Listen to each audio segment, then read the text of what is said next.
So welcome to the Occulus International video series. I'm Iain Wilson, Managing Partner of Occulus International. I'm joined here today by John Mckinstry, Managing Partner of NEM. So to get us kicked off, John, it'd be great if you could just give us a little bit of your story and a bit about NEM before we start talking about how to treat your customers like animals. So over to you, John. Yeah, thanks, Iain. Just a little bit of background. As you know, I founded NEM nearly 20 years ago now. Coming out of a major corporate background, I decided I wanted to consult, primarily in the private enterprise space, and to assist business owners to really achieve what they wanted to achieve a little bit quicker than they could do with their own resources. So I was one of the founders of the firm. There were three of us to start with.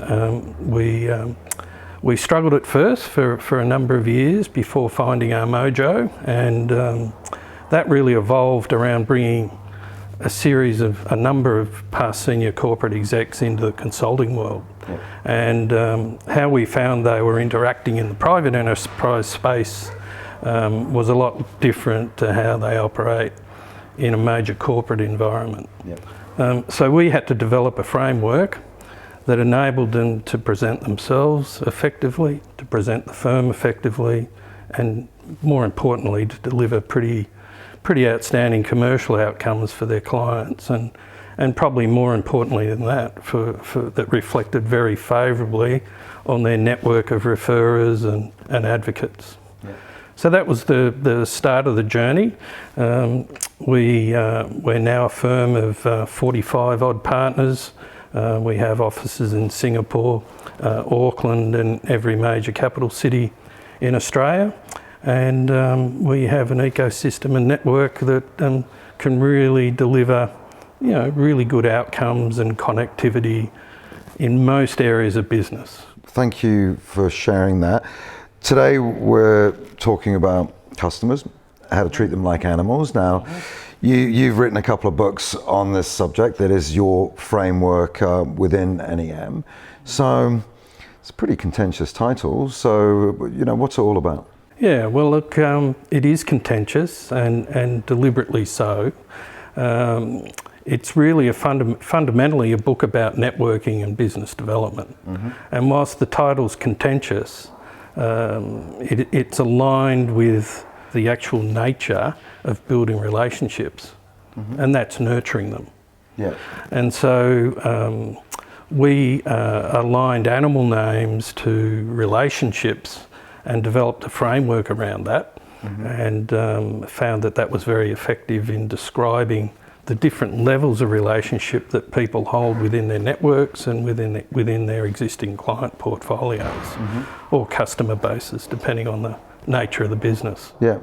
And can you give me an example then of, one of the animals and how that defines who the network contact is, and then how you operate within that type of animal? Okay, well, look, in a traditional networking sense or business development sense, where there's an existing client portfolio or customer portfolio, most businesses will classify their customers as A, B, C, D, platinum, gold, silver, bronze. They'll have some form of monetary, actual, perceived or potential monetary value assigned to the relationship or assigned to the individual. What we found was that whilst that was perfectly understandable and a natural way of looking at your network, and your client portfolios, the reality was the relationship that you held with each of those individuals had a far more important bearing on the outcome of your interconnectivity than the actual monetary value, or perceived monetary value. And to differentiate, I guess coming back to the standard form of relationships, in a broad networking sense, we define them as friends, relationships, contacts and connectors. Mm-hmm. Which is a pretty standard criteria. Yeah. But when you overlay networking with existing clients or customers, it became very difficult to distinguish Friendships are developed in business, Yep. but we don't look at our client base in that frame of reference. Yep.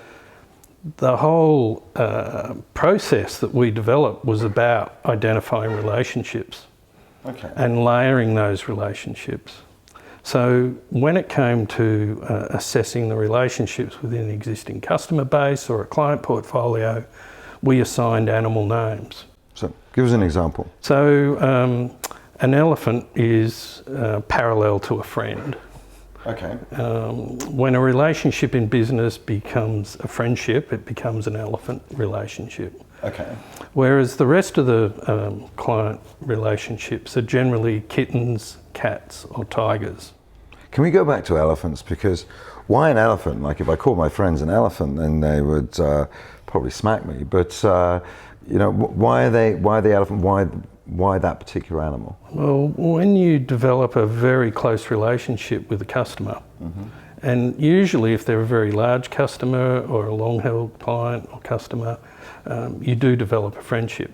You're invited to milestone events in their private life as well as business. Yep. You socialise with them a lot. Yeah. That develops into a friendship, so you feel safe with them, you feel comfortable with them, you feel they're approachable, Yep. and you can ask favours of them. Yep. And it's a bit like an elephant insofar as they're big, they're important, they've got a presence, Yep. you can rely on them, but you really don't feel in great danger around them. Yeah. Okay. Whereas a tiger, for example, which is a level below an elephant, a tiger you're wary about, they're important, they're probably a customer or client that's always keeping you honest in regards to fees or price. You're wary about them, they're usually large, but so you've got your wits about them. For a tiger to transcend to an elephant, something fundamental has to change in its DNA. Yeah. And that's usually the relationship Yeah. has moved to a friendship. Yeah. So we start with kittens, and kittens are usually clients that you need to look up the file or access your CRM system to determine who you're going to talk to when you ring them. Yeah. They're usually connected with through email and other electronic impersonal forms of communication. They're not very big, you don't know a lot about them, there's usually a lot of them. Yeah. A nuisance in many ways to some businesses, and believe it or not, there are a lot of businesses that cut the tail of their clients, particularly in the professions. They ignore them. Yeah. But a kitten, when you bring it home and you give it a name and you feed it and nurture it, it can grow up and become a cat. Yeah. And if a cat is big enough and ugly enough and becomes big enough, it can take on a lot of the same characteristics as a tiger. But a tiger can't become an elephant unless something changes. Yeah. Yeah. That shift to friendship. Yeah. So this model, and like you said at the start, lots of organisations are classifying their customers or their contacts and all of that sort of stuff. Really, what's the purpose of it all? Is it just to network? I mean, like once you've classify it the animal way or any other way. Really, why should an organisation be doing this? Well, the traditional classification is around connectivity, business development, focusing a lot of your activity where you think it is going to be the most productive commercially and financially. And there's nothing wrong with that, but we've proven over a long period of time that it's fundamentally a flawed approach. Okay. Unless you take into account the actual relationship that you have with the party with whom you are interacting, you will not optimise the commercial outcome. Are you saying that use your model and combine it with another model so you can have your financial analysis, but then classify the individual relationship with your organisation and define that? Correct. So within an organisation there are classifications, and there are usually quite a large number of systems and processes built around those classifications. So we don't suggest that you change that, but what we do suggest is you overlay your relationship matrix over that to see how the mix of the clients change. So you can have elephant relationships that are very small and commercially unimportant customers to you that you've had for a long, long time, but they haven't grown. And because of that, they're not dealt with in a business development sense. Yeah, but then they'll know other people. Correct. That they can introduce you to, because they're So elephants. I'll never forget an accounting firm that we dealt with many years ago, where the partner had come through the firm as a junior and progressed to partner and bought equity. And when we were there actually taking them through the workshops for the program, there was Pete the plumber was sitting in the foyer, and he acknowledged the partner, and the partner said hello to Pete. And with our new with the new approach and looking at Pete, he actually did sit down and have a value encounter with him a week or so later. As far as he was concerned, Pete was a plumber. He'd been a plumber for 30 years. He'd always had one or two apprentices, depending on how far they'd progressed through their apprenticeship. So he'd bring one on as the other one was about to move on, because invariably they go and set up their own business, which Pete didn't mind because he didn't want to pay full wages. You want to pay apprentices' wages. Correct. So, and that cycle had continued for the good part of 20, 25 years. The partner knew him personally, he knew his children, and he knew that this Pete was just ran a unit trust or a discretionary trust, distributed income accordingly, so he kept track of how old the children were and so forth, and who received what. But not a high value client. No, so he never really considered Pete to be worthy of any further interaction. Once he'd had a value encounter. We'll come back to that, but carry on. Once he'd had a genuine value encounter with Pete, he found out that Pete's daughter had married into quite a wealthy family with quite a diverse range of property holdings, post-GFC, and whilst asset rich, were cash poor. And the banks were all over a number of the family members. So that one value encounter with Pete the plumber resulted in several new clients within the extended network and family of Pete the plumber. Well, you just don't know who knows who, do you? You don't. You don't. And you mentioned value encounter a couple of times there. So what are you defining as a value encounter? Well, there's three basic levels, or three tipping points in what we call the value encounter methodology. The first is to understand what the relationship is, at what level of relationship it is, and then measure it. Once you've achieved that, you then have an interaction, which is a coffee meeting. That coffee meeting is also called a value encounter, and it's about the other party, it's not about you. So it's all about asking open questions in a very simple and structured way, so the other party talks about what's important to them. And then the third element, which is probably critical to the commercial success of that encounter, is knowing when you can add value and when you can't.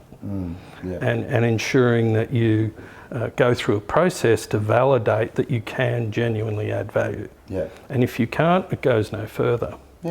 But what we've proven is just moving to that coffee meeting around the value encounter concept will improve the relationship, reduce fee resistance, and it will create a level of reciprocity depending on where the relationship was in the start, whether it was an elephant, tiger, cat or kitten. Yeah. Reciprocity will increase, and the likelihood of a referral and a pathway to a positive commercial outcome is much higher. Right, okay, and you mentioned reciprocity. Didn't think I'd be able to say that word, but anyway. So give us a bit more about that, just for the viewers, around what you mean by that.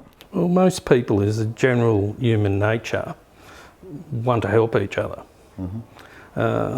If I buy you a beer at the pub, you'll more than likely feel obligated or compelled to buy me a beer in return.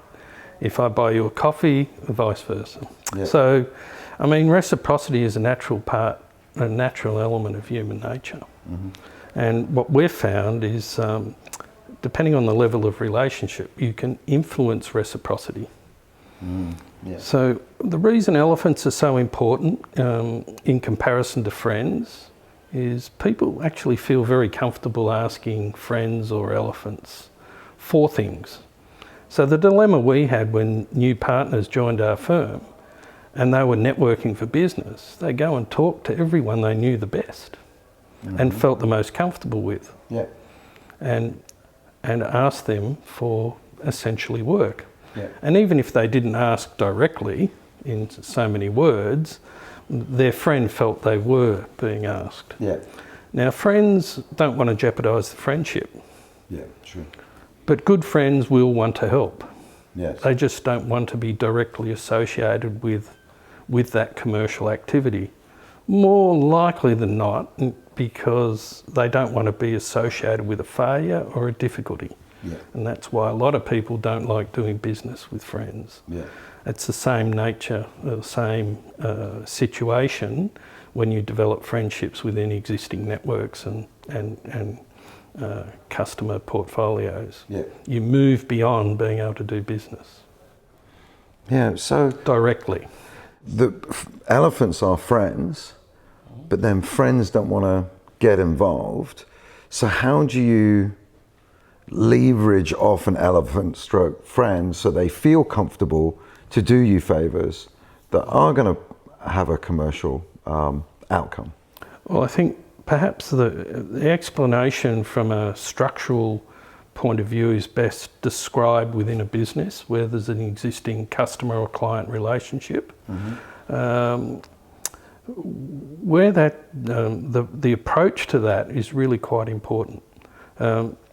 We ask the primary relationship holder to actually answer several questions about the client.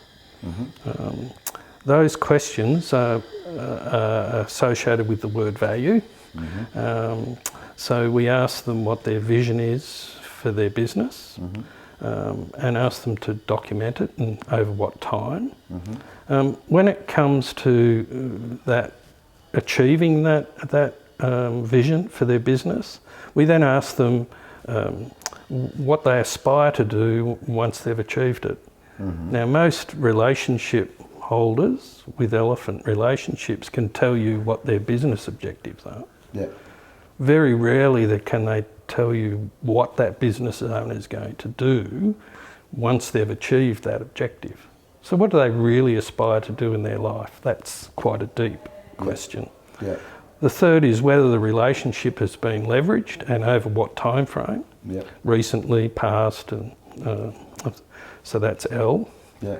U is what's their unique competitive advantage. So what is it in the business that's going to drive their vision and their objectives for the business? And E is empathy. Do you actually like each other? Genuinely empathetic towards each other? Do you like each other? Now, having answered those questions, and there's between 8 and 12 questions, the primary relationship holder then introduces someone of equal status or external to the client relationship or customer relationship, and that person, after an introduction, actually validates the answers to the questions by having a value encounter. Yeah. So they have a value meeting, they ask the business owner, what their aspirations are, Yeah. what their plans are for the business. Yeah. And they then validate the primary relationships answers. Now, and do you look at, with your model, do you look at the risk within a particular organisation from a relationship perspective? So if you've got one elephant, one tiger, and 13 kittens as an example, and your elephant leaves, then that could be, because the key relationship has gone, that can create a risk with regard to contract renewals or tender success. There's certainly that element, particularly in an industrial setting. Mm-hmm. Usually in a professional services setting, that the client relationship's probably not at risk. But what happens is it's not being leveraged, it's not being fully utilised. In an industrial setting, that the risk of loss is higher, mm-hmm. Unless there's multiple relationships at various levels. Yeah. But what we've found, and it's really quite interesting, both in terms of our application on a day-to-day basis, but also in some of the doctorate research we did and incubators that we ran within major financial institution in Australia, mm-hmm. is that there's an enormous amount of untapped potential within elephant relationships. Yep. And probably 70 to 80% of the time, the primary relationship holder knows nowhere near as much as they think about the client. Yeah. And so usually, if it's conducted effectively, potential for referral and leverage into other value-added services emerge, which the primary relationship holder is blindsided by, because they're just too close. Yeah, you get that. Yeah, I suppose that's true. And so if we were to give the audience some takeaways, some tips, to close out the discussion, if there's a top 3 things that people can do right now to be able to leverage off their network more effectively, off their relationships, or get more commercial outcome from leveraging off their elephants, what would be the top 3 bits of advice you would give? Well, I guess the first tip, which is really, really difficult for most business development people that have entrenched relationships, is go into the coffee meeting with a blank canvas. Okay. So try not to bring all the knowledge and bias that comes with that relationship. Yeah. And secondly, through the course of the discussion, have that person talk about what they want to talk about. Don't interject. Yeah. Let them talk. Yeah. And by asking open questions along the lines of what they're talking about, because that's what they're interested in, find out something that you didn't know before about that person. Yeah. And that process alone, if undertaken effectively, will create reciprocity. Yeah. Well, you'll make them feel good about themselves anyway. Correct. Yeah. Interesting. And the next sort of tip you would give the audience? Yeah, look, I think don't look at your customers in the traditional way.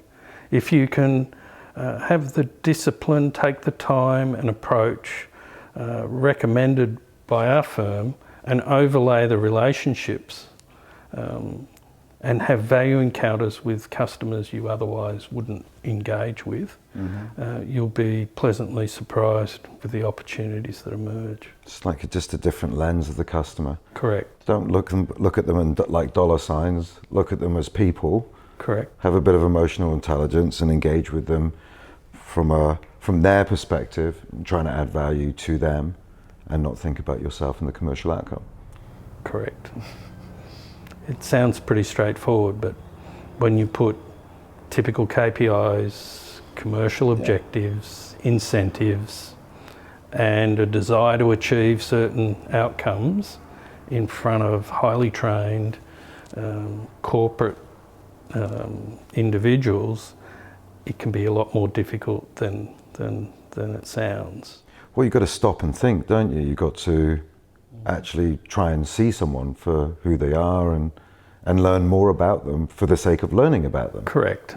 I had the opportunity to listen to a psychologist that spoke about a similar subject some time ago, and he said, showing interest in someone and showing that you actually care, looking them in the eye, listening to them, not being distracted. He said it's a little bit like going home after a hectic day, and he said you walk in the house, the partner says, "How are you?" You say, "Great." Vice versa, everyone goes about their normal business. This psychologist suggested that going home that night, make sure when you go in the house and your partner's there, walk up to the partner, look them in the eye and say, "How are you today? How was your day?" Yeah. And see what response you can get. Now, when I got home and did that, the response was met with great suspicion. Well, I know your wife. So. Yeah. So it didn't go down particularly well, but she did notice the change in my approach. What was the response? So, what do you want? No, yeah, exactly. But once the suspicion was laid to bear, then it was a very fruitful discussion, and one that if you repeat and make a habit of is much more sincere than the usual approach. Yeah. And unfortunately, in our busy lives, we treat customers A, B, C, D, gold, platinum, silver, bronze, instead of nurturing them like animals. Yeah, well, look, I find it fascinating. I always do when I talk to you, John. So, look, I'd like to thank you for taking the time to join us on our video series, and obviously coming up from Melbourne to do it as well. So thank you very much, John. It's a pleasure, Iain. And look, I'm happy for any of your clients or network that are genuinely interested in exploring that further, then we're happy to provide a copy of our book, which has been recently re-released. Excellent. Well, there you have it. Free book. If you got to the end of watching this video, then you'd probably deserve a copy. Deserve a copy. It's the benefit. Thank you so much, John. Appreciate it. Pleasure, Iain.